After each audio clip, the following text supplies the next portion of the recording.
Sorry for the delay.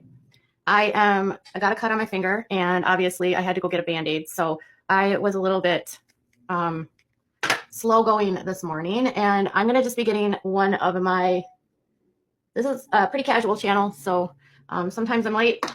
I apologize for the inconvenience. So I was thinking about something today, and yesterday I actually wanted to do a video on this, but I got completely distracted with something else.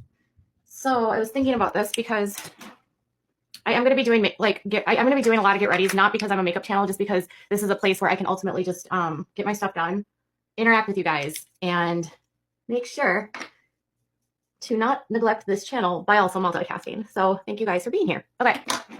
So there is a, there's this like poem. It's sort of a poem. It's this, let me just tell you. There's this poem that was written back in 1987.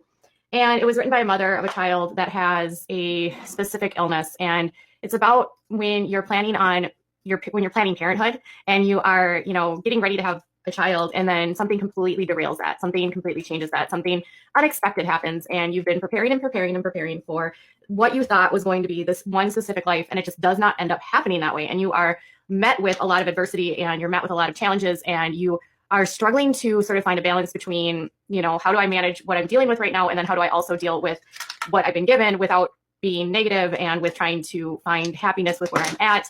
And, when I was first, when my son was really, really little, we were at this sort of space where we didn't really know what we were dealing with. We had no idea what was going on. There was so much unexpected going on. It constantly felt like I was getting nailed. Every time I went to the doctor, every time I was turning around, there was always something that was like nailing me with bad news, or something that wasn't planned, or it was beyond my control. And it started to feel like really, really, really overwhelming. Like I had this vision of becoming a parent that, would be very typical, right? So I was going to have a child, and we were going to do all kinds of cool things. Like my child and I were going to be into sports, because I love sports. And I wanted to teach my child to play tennis. And I imagined us traveling a lot, because my husband and I loved to travel, and we spent a lot of time traveling. We imagined, our life being very typical to the average family, sort of just, blending into sort of that suburban world of raising a kid, being involved in activities, and sort of not really having too many unexpected things happen.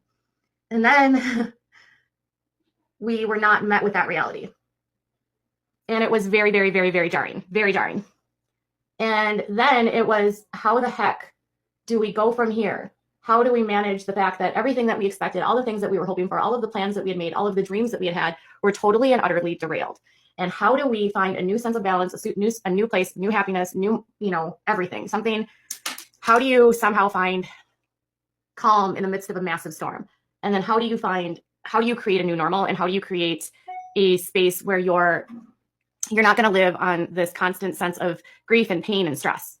And something that a lot of people would send me during that time was this poem that at the time irritated the hell out of me, because it made me feel like, when you're really going through something and everyone's telling you, like, trying to give you perspective and trying to give you advice and trying to make you feel better and trying to make you give you a sense that, it's not going to always be this bad. You're going to get through it. Everything's going to work out. And like, all you really want to do is like cry, and all you want to do is just grieve, and you can't.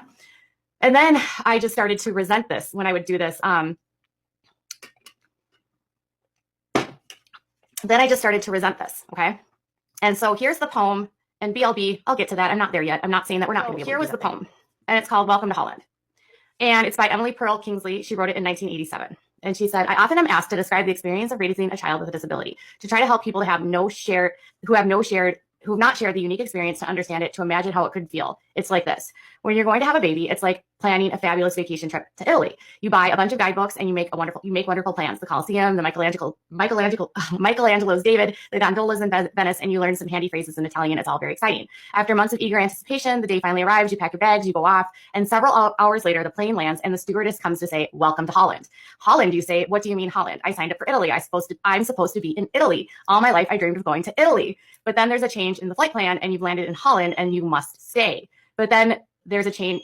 The important thing is that they haven't taken you to a horrible, disgusting, filthy, full of pestilence, famine, and disease. It's just a different place. So you must go out and buy a new guidebook. You must learn a whole new language, and you will meet a whole new group of people who you've never met. It's just a different place. It's a slower pace. It's slower pace than Italy, less flashy than Italy. But after you've been there for a while, you catch your breath, you look around, and you begin to notice that Holland has windmills, and Holland has tulips, and Holland has Rembrandts. But everyone you know is busy coming and going from Italy. And when they're all bragging about what a wonderful time they've had there. And for the rest of your life, you will say, yes, that's where I was supposed to go. That's what I had planned. And the pain that pain will never, ever go away because of the loss of that dream is a very significant loss. But if you spend your life mourning the fact that you didn't go to Italy, you may never be free to enjoy the very special and very lovely things about Holland.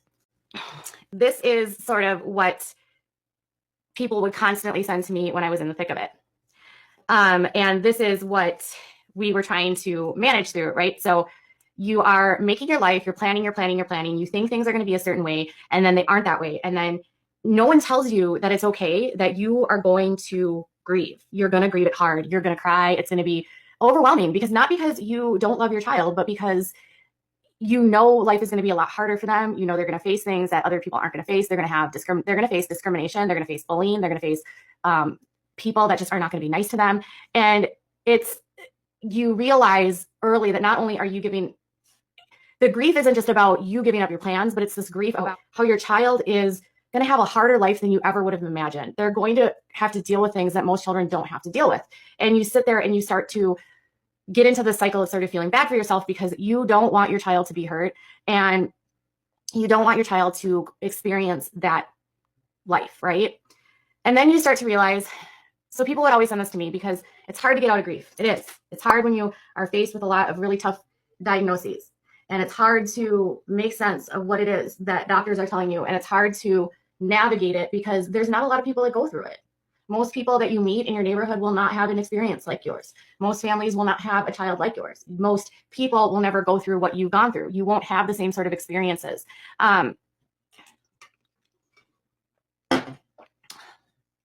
BLB, I appreciate these comments, but I think it's really super premature for these to even be discussed right now before I've even finished my live stream. So I would really ask that you refrain from doing this right now. Let's just be open and listen and experience things together, because this is where we're going to go with this. And I think it's, I think when you have a child with a disability, you have to remember that like parents are humans too. And what I felt 8 years ago is not the same as what I feel right now. And what I experienced 8 years ago is not what I'm experiencing right now. And I think everyone needs to remember that we don't want to erase anybody's past. We don't want to erase their experience, especially for parents that are just going through this and just getting a diagnosis, because no one tells you this stuff. No one tells you that you are going to have this mourning, because a period of mourning, because your child is going to experience things that you never imagined they would ever have to do or go through. And you start to feel guilty about that. And then you have these feelings like, why am I doing this? Why am I grieving? This child is beautiful. This child has these great things. But therapists, and my therapist told me it was normal.